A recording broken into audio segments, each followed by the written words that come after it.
Hi, everybody. My name is Candace Buchanan, and I am a reference librarian at the Library of Congress, specializing in local history and genealogy. Today, we are going to view the past of our communities and families from a fascinating and unique angle. Throughout this talk, I will include a variety of records from the Library of Congress collections, as well as specific examples from my hometown of Waynesburg, Greene County, Pennsylvania. Those of us who spend most of our time climbing family trees cannot help but compare the research process for the history of a house or property to that of the history for a person or family. We look at many of the same sources and use many of the same investigative skills. And the research results are almost always interchangeable. By learning about the people, we learn about the house, and by learning about the house, we learn about the people. Just as with genealogy, there are many ways to approach this topic. You may use these methods interchangeably and in whatever order makes most sense for you. This presentation will focus on the people-oriented records, the legal documents that establish ownership, the city and telephone directories that identify residents, the newspapers and local histories that provide biography and storytelling, and the photographs and maps that display physical locations and tangible connections to the past. My library colleagues with expertise in architecture can take this type of research to another level of understanding by discussing the design, evolution, and purpose of a house or building and its particular features. I will not attempt to cover those areas in today's talk, but you will find those topics represented in the online guide that will be provided today as a handout. Please explore and use this guide. On the guide and also all throughout the Library of Congress website, you will see an Ask a Librarian button. Please use that button to submit your questions to anyone on our team. In genealogy, we always recommend that you start with yourself and work backwards. The same philosophy may be applied to property history. There are always exceptions, but in many cases, you will begin with the current owners and work backwards. Just as with genealogy, this method can help to avoid errors or gaps in the research. Also, as with genealogy, we want to conduct reasonably exhaustive research to seek out the most accurate and complete evidence. For a person, we seek out vital records, such as birth, death, and marriage certificates maintained by local governments. Though not infallible, these are official records that at least aimed for accuracy and had some degree of legal mandate. For a building or property, we can apply the same tactic by seeking out the deeds, property taxes, and possibly even the building permits or blueprints required by the local government. Most legally mandated property records will be found locally in the town, county, or state where the structure or the land is located. The level of detail in these records may vary depending on the time and place. As you research, keep in mind that specific house numbers and even street or town names and county or state boundaries may have changed over the years. Just as we are flexible with the spellings of names and ages in the records of ancestors, we must be flexible about these details in the records of property. The critical point is to search for clues that prove the documents are in fact referring to the people, or in this case, the property, that we want to study. Much as we use census records to provide a sturdy foundation for the genealogical profile of an individual, deeds provide the framework for constructing the history of a home. These are the key documents that establish a timeline of ownership, boundaries, and significant developments. Since we are starting with the current owner and working backwards, we will begin at the city or county level. I come to you from a county courthouse background.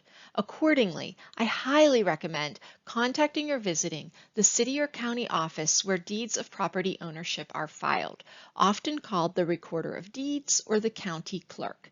Ask them how to best access their records and for any important research guides or information. Even when you do find records online, always ask the county office if there are more. If you are the property owner, that's an easy place to begin your research. If you are uncertain who the current property owner is, you should be able to find that information in the city or county office where property tax is collected. Of course, if you want to know where your ancestor lived, you may be beginning with the specific deeds that they filed. In those cases, you might be jumping into the house history at any point in its timeline. So you will want to develop the history both forwards and backwards from the point of your ancestors' ownership in order to tell the whole story. Like birth and death dates for ancestors, be sure to define the date each property owner bought and sold or otherwise acquired and distributed the property. These transactions are often itemized in grantee buyer and grantor seller indexes. Since the property may have come into or left an individual's ownership outside of a recorded deed, be sure that you check both volumes, even if they don't appear in both. Property might be transferred through an agreement of sale, which will typically appear in a standard deed, or a sheriff's sale, which may be recorded in a sheriff's deed and may also have related paperwork in other court proceedings, such as liens or judgments filed in the civil court. And of course, property may be conveyed through inheritance, which may involve a will or an estate distribution in the probate court. You may need to follow the paper trail in order to fully assess when and how the property was passed along. Not only are these facts foundational building blocks for the house history, they're also very interesting. They may reveal stories and circumstances and relationships that you will want to comprehend. To demonstrate, I'm going to show you a timeline that I created for a title search. In this case, I was specifically interested in the period of time that the property was owned by the Bradley family. Genealogy is critical to understanding the passing of this property.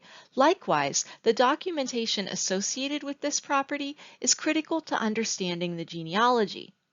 John Bradley, the father of the family, was born at sea in 1819, as his family was en route from Ireland to North America.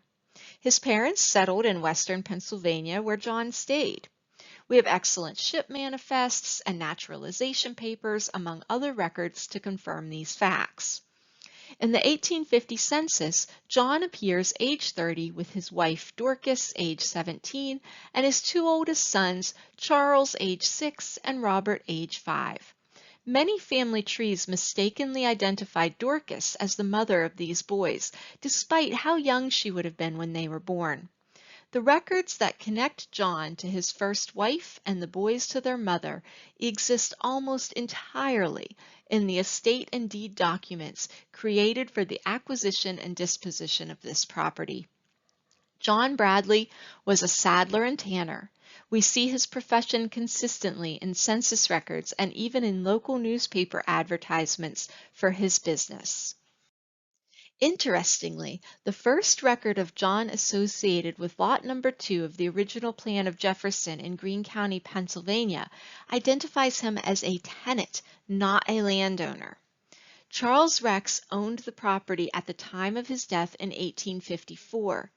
He left minor children who needed to be provided for, so the administrators of his estate filed partitions and sales of real estate in the Orphans' Court. You can see 2 of those documents noted in the table. The partition describes this piece of property, saying that it has on it a saddler shop, tan house, yard, and vats. Even better, the sale of real estate describes this property as a small tan yard and saddler shop occupied by Bradley. So John Bradley was a tenant of Charles Rex, living and working on this property with the 2 sons by his first wife and a growing family with his second wife. Now, Charles Rex has died, and John Bradley is about to get a new landlord or perhaps have to move. Instead of that happening, the next record is a deed by which the Bradley family becomes owner of the property. But notice that it is not John Bradley who is buying the land. It is the court-appointed guardian for the 2 sons by his first marriage, Charles and Robert. A look at the Orphans' Court records shows that on March 20th, 1855, John Bradley petitioned the court to appoint guardians for his two sons, representing that by the death of his late wife, Sarah Ann, their two children, Charles and Robert, minors under the age of 14 years, are entitled to certain property in right of their said mother. Michael McGovern was appointed guardian, and on July 21, 1855, he purchased the property on the boys' behalf. The transaction, therefore, secured the home and business of the boys' father, and thereby provided for shelter and sustenance for them. A little over a decade later, we see the Bradley boys selling the property to Joseph W. Parkinson. We know that John Bradley had moved his family from Jefferson to Waynesburg by this time because they appear in Waynesburg as early as the 1860 census. For the boys to sell the property, 2 deeds were required. The court-appointed guardian still represented Robert, who was still a minor, so he authorized the sale of Robert's half of the property. Charles, now of age and joined by his wife, cooperatively sold his half of the property. The sale of this investment, made when they were children, left both sons with income from their mother's estate as they entered adulthood. For genealogical purposes, the documents we've seen only identify the boy's mother as Sarah Ann. They give no indication about where the inheritance left to her sons came from, which might have established her maiden name and family. But these documents are evidence that she existed, and they establish her relationships to her husband and children. For property purposes, this deep dive into court records and genealogical profiling tells us quite a bit about the activity at Lot Number 2 in Jefferson during the 1850s and 60s. As you evaluate these records of property conveyance, make note of owners, neighbors, relationships between parties, dates conveyed, boundary changes, descriptive details. These provide historic information, clues for further research, and also help to confirm that you are still following the correct property. This image is from Caldwell's Atlas of Greene County, published in 1876. Here we see the property that we just followed through the Bradley portion of the title search. In 1866, the Bradley sons sold Jefferson Lot Number 2 to J.W. Parkinson. You can see his name all over the lots in this little community. However, Lot Number 2 is no longer in his possession. The lot has been divided into 2 and distributed. While continuing the title search will specify how and when the lots changed hands, this map gives us insight into the development of the neighborhood. Learning more about Mr. Parkinson might prove insightful to the local history story. As you trace a property backwards in time, you will eventually, ideally, reach all the way back to the original owner who received the land from the government. At this point, you will need to consider the history of the state where the property is located. In the original 13 colonies, plus Hawaii, Kentucky, Maine, Tennessee, Texas, Vermont, and West Virginia, you will proceed to research at the state archives in each respective state. For the other 30 public land states, you will explore the land entry case files and related records at the National Archives. Links to these resources are included in today's handout. Another local level visit or contact to make is to the city or county office responsible for assessing property taxes. That office should hold a record of recent ownership history as well as a property description. The documents in this file may be maintained for a fixed number of years depending on local collection policies. If that is the case, find out where older records are archived so that you can access those documents. Property taxes are particularly useful if you do not know who the current property owner is. For example, maybe you want to research the house you found in a family photograph. It is still standing and you have found the current address, but do not know why it appears in your family collection. So you want to perform a title search to find out who owned it when the picture was taken. Since the ideal title search will begin with the current owner and work backwards, you need to find out who the current owner is. The tax assessment office should enable you to locate the current address and present ownership data, possibly even including past ownership data, which will be a great jumping off point. Even in cases where you have sewn together a seamless title search, you still want to request the property tax files because you may find valuable details in those documents that exist nowhere else. Additionally, the parcel number assigned by the tax assessor for the property may be useful when exploring maps or other records. This is a good identifier to have determined for the property as a part of your research. Not every builder was required to file a permit with the local government, but for those who were, you may find building permits and blueprints at the city or county level. Records may typically be searched by address, permit number, or the parcel number assigned by the property tax assessor. In some locations, the oldest of these documents may have been transferred to another repository, such as a state archives, library, or historical society. Building permits had to adhere to the codes and laws of the time and place in which construction was planned. You can do further research into the legal side of the project to add context and perspective to the story of the property. All right, now on to a record we know well, our old favorite, the census. As we have already touched on, genealogists use census records to follow individuals and families throughout their lives, decade by decade, from 1790 to 1950. Although early census records do not specify addresses, they do give us an indication of neighborhoods and neighbors, household members, the type of work done in the household, and so on. Starting in 1880, street names and numbers are recorded in the communities that used them.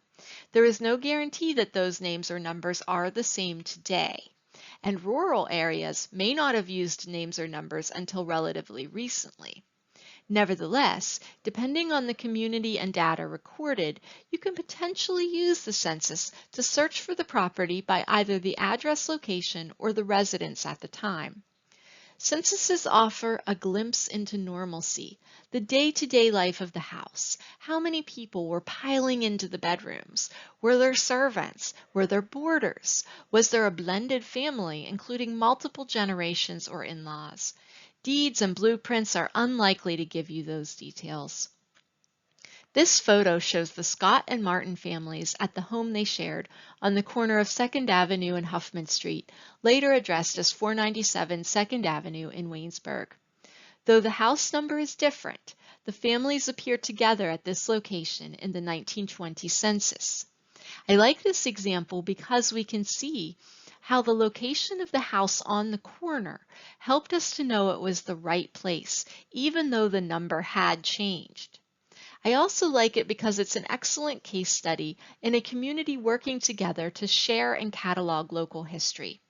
This family picture was donated by a Scott cousin to the local Cornerstone Genealogical Society, which allowed it to be scanned by Greene Connections, a group of volunteers I participate with that digitizes and documents county collections.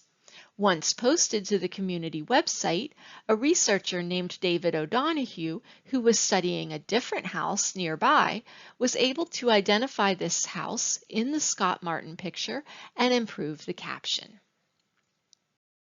Like census, city and telephone directories allow you to look for individuals, families, or businesses to view such details as addresses, occupations, and household residence. Observed broadly, they will also provide a community perspective. These records are particularly helpful when residents of a property were renters or boarders rather than owners. These directories will help you to establish who was associated with the address, even if they are not included in official records like deeds or taxes. Directories are also useful to account for people and properties between census years. Use these to identify the year a family arrived at or left an address, changed profession, or passed away. Simultaneously, learn when address details like house numbers, street names, or zip codes changed. And follow the progress of telephone technology as numbers evolved, use expanded, and area codes were added. The Library of Congress makes available to the public an extensive collection of past and present city telephone and reverse or crisscross directories for the United States and many foreign countries. These directories are available in a variety of formats and locations. In today's handout, you will find links to inventories of our directories. We encourage you to visit the library to utilize this extensive collection. However, if you cannot come on site or if you need a specific lookup in an item that has not been digitized, you can use our Ask a Librarian service to submit a request. So let's talk a bit about the library. Every division and collection across the library's diverse subject areas has the potential to hold important information that may have impacted your community and the people who lived there. The library has 20 reading rooms. The collections and staff in each of these locations provide access to specialized materials and librarians with particular expertise. Consider the people, places, events, and circumstances that you are researching. Where might you find evidence and context that helps to tell those stories? The city and telephone directories we just discussed are accessed in the business section. Family Bibles are in the rare book division. Maps, photos, and newspapers each get their own reading rooms. Obviously, one place you will want to visit is the Library of Congress Local History and Genealogy section, which has over 100,000 local histories and over 50,000 genealogies. You can browse the library's online catalog for the town, county, or family associated with your house or property to provide unique historical context about the community and the people who have called your house home. Discover what history your house has witnessed. Trace the evolution of the building's modernization. When did the town install bricked roads or public water? Find out if your neighborhood survived any major disasters like tornadoes, earthquakes, floods, or fires. The basic principles of genealogical research will apply as you rebuild the lives and families of past residents. Has your family lived in this same city or county for generations? Is there a possibility you might actually be related to the people who lived in your house? What were their daily lives like? How did they use the house? Were babies born there? Were special events held there? Did a soldier march out your front door and off to war? What do you have in common? How old are neighborhood schools, churches, or businesses? Did you attend the same ones? So let's look at how you can search the Library of Congress online catalog. You can go directly to the library's website, loc.gov. Beneath the image carousel of our latest news, you will see the major menu options for the website. One of these is the library catalog. We like to begin with a browse search, but you can also get much more specific with keyword and advanced options. In the Browse search, you get a drop-down menu, so if you know a specific title or author, you can call them right up. In most cases, we might not know what materials exist, so we want to do a search that will show us what is available. For this, we choose a subject search.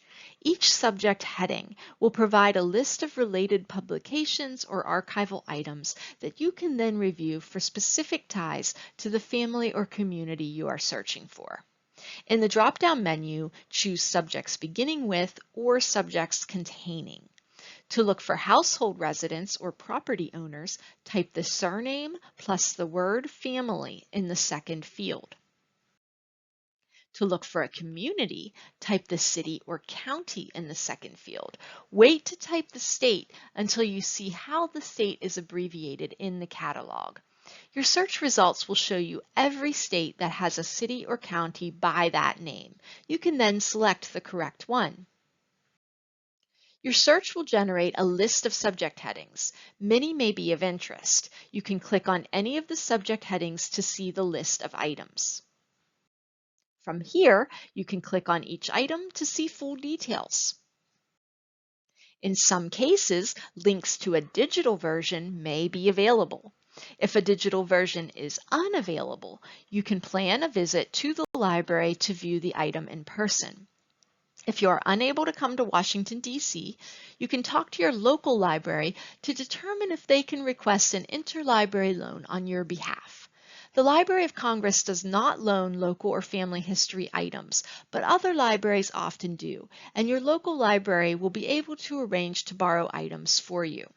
If the Library of Congress is the only or most convenient access point for an item, you can also request a lookup through our Ask a Librarian service. Of course, the library catalog will help you to find more than just books. You will find items across all the library's subject areas and formats. Our Geography and Map division provides particularly important content for researching property.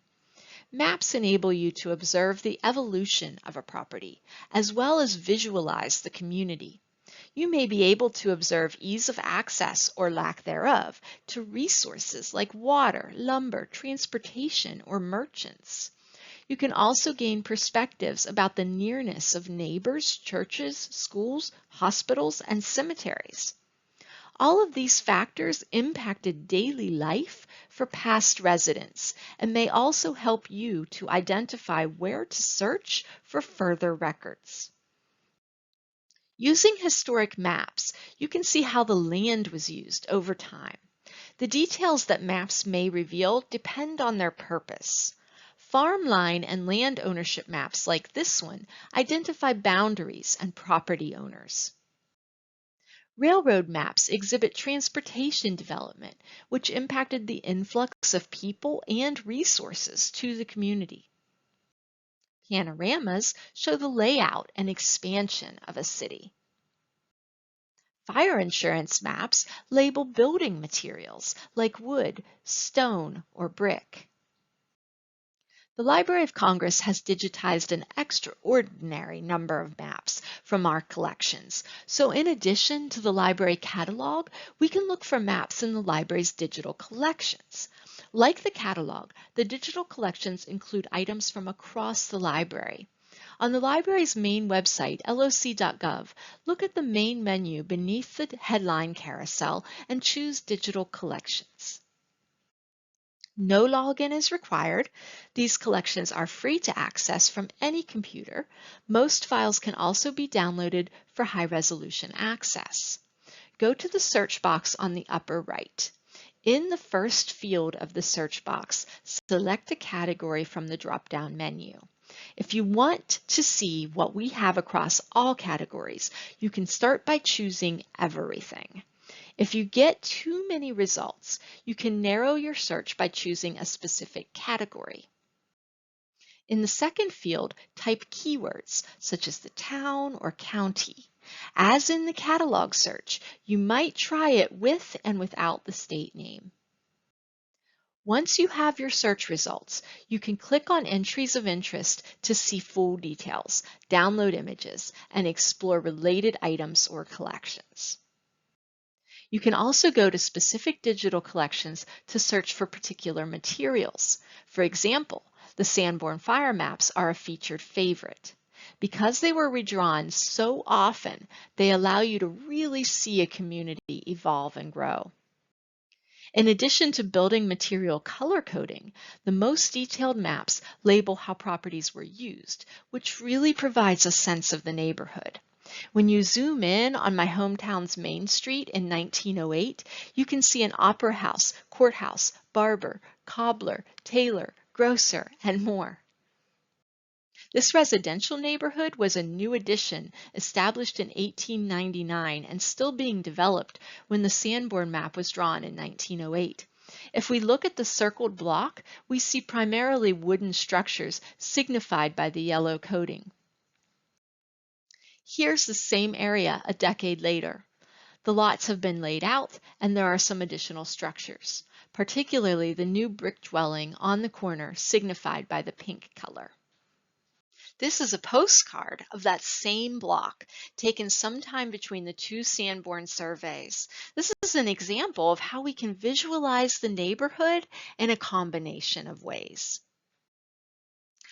I love photographs, so you have seen many already throughout this talk. Photographs are not just illustrations. They are historic records that are an essential part of reasonably exhaustive research. In addition to a spectrum of photographic materials ranging from early daguerreotypes to modern-born digital images, the Library of Congress Prints and Photographs Division also holds architectural drawings, promotional posters, and much more that may pertain to the history of a building or community. Street scenes, bird's eye views, parades, disasters, family portraits, and other featured subjects may capture the structure you are researching and the property where it once stood or would later stand.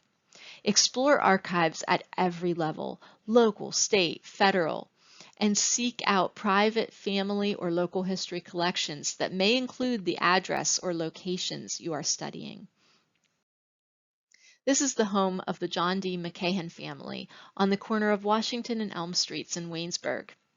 The house is still standing. It is easy to see in the photos how it has been adapted over the years. In 1929, John's daughter was married from the house. A detailed newspaper announcement describes the event, attendees, and setting. Between the vivid article and the family photo collection, we get an extraordinary glimpse inside the house and a personal insight into the memories attached to that space.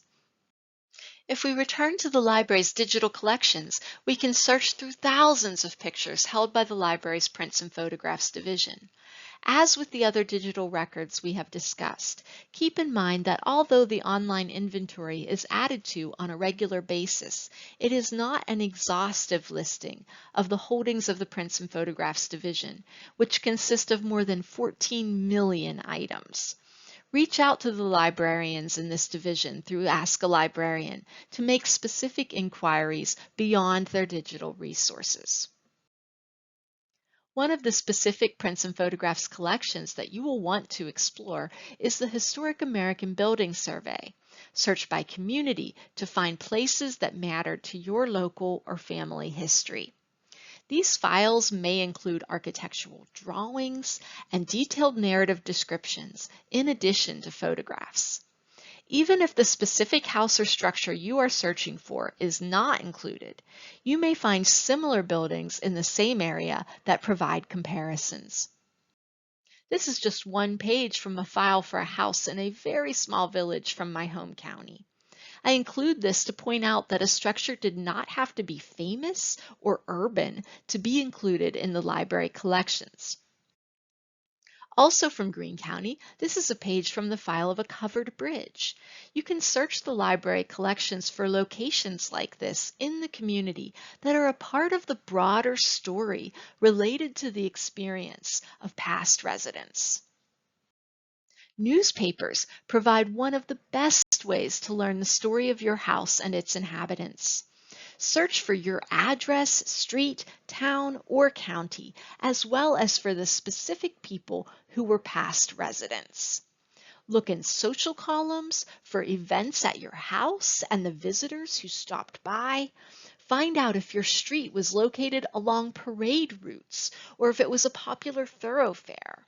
You may even find announcements about the property being purchased or the house being constructed. By reading articles about the families and individuals who lived in your house or on your property over the years, you will add further context to the history your home has witnessed. As we saw with the McCahan family, items that may seem personal, such as a marriage announcement, may let you know that the bridal procession marched down your staircase, might describe decorations, furnishings, and arrangement of rooms, or list interesting guests. Many communities are included in the library's free historic newspaper database, Chronicling America. Chronicling America is word searchable, so if your newspapers are included, you can search it for families and subjects. Or you can just read page by page and get to know what was happening in the community. The library has a free online tool to help you find out what newspapers your community printed during what years.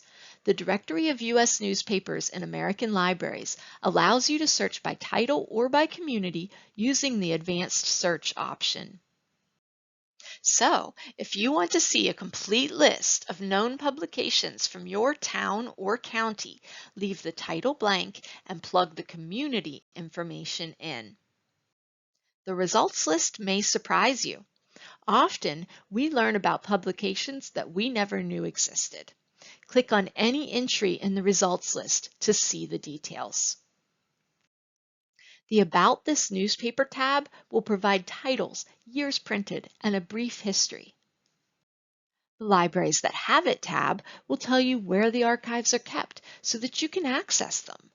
Links to both this directory and Chronicling America are provided in today's handout so that you can begin exploration. Now that we have touched on a variety of records that you might consider as you go in search of your property history, I'd like to share with you one case study that brings many of these pieces together. This is the story of the first and only house that includes my name among the generations of its owners. I was anxious to discover its history, and this is how I shared my research. On June 7, 1870, Cyrus Pyle, a 26-year-old carpenter, was enumerated by the census taker in the household of Simon Reinhardt, a stonecutter in Waynesburg. Compared to Simon Reinhardt, with thousands of dollars in real and personal estate, Cyrus had just personal estate valued at $200 and a teenage carpenter's apprentice boarding with him in the Reinhardt house. Cyrus was also a newlywed, having married Susan Herzog in neighboring Fayette County, Pennsylvania, on April 28, 1870. But the young couple were living separately as late as August 12th, when the census taker reached Susan at her parents' house near Masontown in Fayette County. The Reinhardts were the artisans behind many of the fine tombstones in Greenmount Cemetery, so it's interesting that their tenant, Cyrus Pyle, purchased a block of lots immediately across the street facing that burial ground on April 1, 1875. Cyrus's property in the Flanagan addition of Waynesburg contained lots 53 and 54. When Cyrus sold the property on January 25, 1882, there was a notable change of language in the deed description to include buildings with the land. Between 1875 and 76, Cyrus built the house that still stands in Lot 53, now addressed as 645 North Morris Street. Caldwell's Atlas, published in 1876, depicts a structure in the northeast corner of Lot 53 on the detailed diagram that you see here. Furthermore, a photograph of Waynesburg dated around 1875 to 76 shows this house, recognizable as the one still standing today across from Greenmount Cemetery. We know that the photograph dates to this time because the Methodist Episcopal Church, built during that year, is visible behind the Greene County Courthouse on Washington Street, while significant changes made in 1877 to the Morris Street entrance of Greenmount Cemetery are not visible. Cyrus was a Civil War veteran. He served as a private in the 192nd Pennsylvania Volunteer Infantry Regiment. As a mark of his service, Cyrus included 3 panes of glass around the front door to the Morris Street house. Stained glass colors one pane red and one blue, while the third was left clear to symbolize white. This patriotic reminder of post-Civil War days remains intact at the entrance. According to his biography in the Genealogical and Personal History of Fayette County, Pennsylvania, Cyrus owned a planing mill in Waynesburg before moving on to Uniontown to continue the trade in Fayette County. The same sketch explains that Cyrus and Susan's oldest son, Albert, apprenticed carpentry under his father and became an expert hardwood worker, specialized principally as a stair builder. For anyone who has climbed the steps at 645 North Morris Street, this will be a notable fact.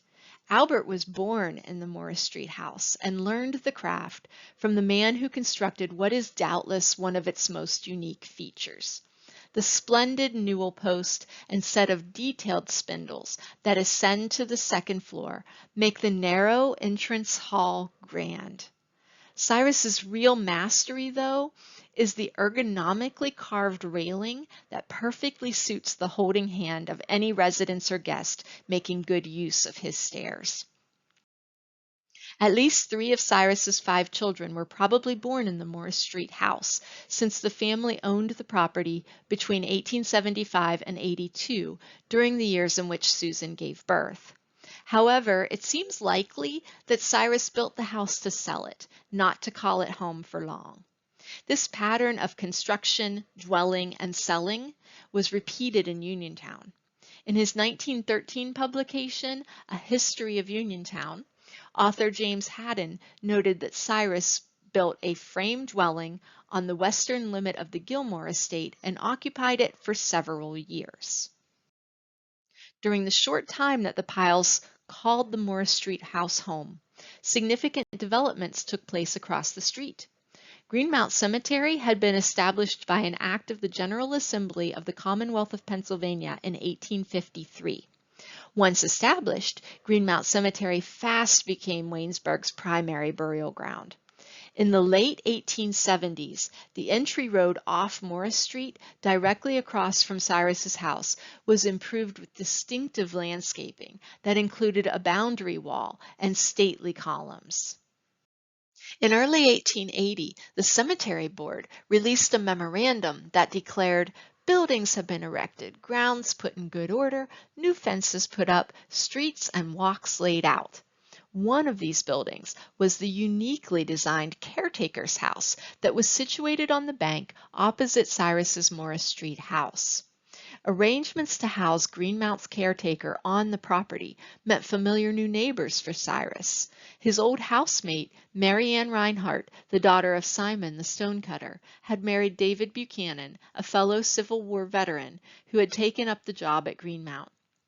In the 1880 census, the Buchanans and Piles are listed beside one another. This image from the 1910s or 20s shows Cyrus Piles' house on Morris Street sporting a big front porch and a neighboring alley, both of which are now gone. Greenmount Cemetery's entrance road and Morris Street are both bricked. The standout architecture of the caretaker's house and columnar entrance and wall, built in 1877, welcomed visitors to Greenmount. Parades marched through town up this road into the cemetery for Memorial Day celebrations, speeches, and picnics. The mystique of Morris Street was altered when the cemetery house came down in the late 1900s and the old columns at Greenmount's entry were removed. However, the view from Cyrus's upstairs windows is now an uninterrupted perspective of Waynesburg's local history and lasting tribute as the old burial ground rolls over the hill. When the Pyle family left Morris Street in 1882, a lot of life still lay before them. Most of the subsequent 2 decades were spent in neighboring Uniontown and Pittsburgh, where Cyrus continued his carpentry work. Unfortunately, Cyrus abandoned his wife Susan in 1906, leaving her little good to say about him in the many pages of testimony and affidavits she was required to compile to prove that she was still his lawful wife at the time of his death, and thereby qualified to receive a widow's pension as a part of his Civil War service. Among the evidence in Susan's case is a deposition from Delilah Markley. Cyrus built a house for Delilah on Gordon Street in Uniontown and then moved into that house to live with her. Nevertheless, Delilah supported Susan's claim as Cyrus's wife, testifying that Cyrus and herself had not been married. Though under new ownership, Cyrus's Morris Street house continued to stand as the neighborhood evolved. This simple structure can be seen on the Sanborn Fire Insurance map of Waynesburg in 1908. The color-coded diagram displays a neighborhood of wooden structures spread sparsely across town blocks. Today, those streets are much more crowded with residential dwellings and the Waynesburg University campus touching the edges of Greenmount Cemetery. As a teenager, I discovered genealogy in the oldest sections of Greenmount, where I met my ancestors by accident during a search for a haunted mausoleum. Over the years of researching each burial, transcribing every monument inscription, and leading historic tours, I always looked over to Cyrus's house thinking how great a place that would be to live. When fates collided in 2016, I was able to join the list of people to call that house home. I thought I would grow old there. However, like Cyrus, Susan, and the Pyle children, I was only meant to be its caretaker for a few short years. Job opportunities and changing circumstances sometimes take us in unexpected directions. Such a house with such a history has been a delightful part of my story. The genealogy of this old house continues to extend its branches to new generations. So now it's your turn. Begin by determining the city, county, and state where the property is located, and then delve into the records of those communities. Get to know the available repositories and their resources, both online and in person with boots on the ground. The Library of Congress is one of the repositories you should explore and come back to as you do your research. Please reach out to us at the library anytime. Our Ask a Librarian service is here for you.